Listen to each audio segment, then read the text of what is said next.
നമ്മുടെ കേരളത്തിലെ കാര്യം നോക്കുകയാണെങ്കിൽ ഒരാൾ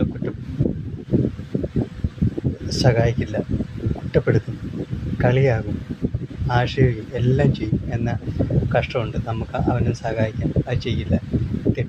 തെറ്റിലൂടെ പോകുന്ന മക്കളുമാരെ കണ്ട അന്ന് പറഞ്ഞ് വിലക്കുകയോ ശാസിക്കുകയോ ഇതൊന്നും ചെയ്യില്ല. അവർക്കെന്താ വേണം?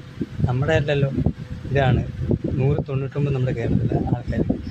എന്നാൽ സാധാരണപ്പെട്ട മക്കളുമാർ ചിലപ്പോൾ തിരിച്ചറിവോ അല്ലെങ്കിൽ അറിവുകൾ വിളവോ ഇല്ലെങ്കിൽ അത് പറഞ്ഞ് മനസ്സിലാക്കി കൊടുക്കുക, മക്കളെ അങ്ങനെ ചെയ്യരുത്, നിങ്ങളുടെ ഭാവിക്ക് ദോഷമാണ്.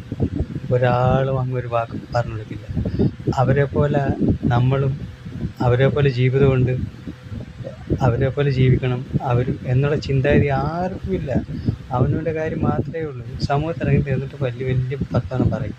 ഇതാണ് നമ്മുടെ കേരളത്തിൽ നടന്നു വരുന്നത്. എല്ലാ മക്കളുമാരും മനസ്സിലാക്കണം, പഠിച്ചിറങ്ങി ജോലിയാണ് വേണ്ടത്. ജോലി ഉണ്ടെങ്കിൽ നമ്മുടെ ധനം കാണും, ധനം ഉണ്ടെങ്കിൽ എന്തും കാര്യങ്ങളും മുന്നോട്ട് പോകും. എല്ലാ മക്കളുമാരും ഇത് മനസ്സിലാക്കണം. നിയമമുണ്ട്, നമ്മുടെ പവിത്രമായ സംവിധാനമുണ്ട്. അതിനുള്ളിൽ നിന്നിട്ട് എന്തും പറയാനും പ്രവർത്തിക്കാനും പറ്റും. ഇത് വലിയ ആളായാലും ഇത് ചെറിയ ആളായാലും. ഇതെപ്പോഴും ഒരു ധാരണ വേണം. ഹായ് മക്കളാരും.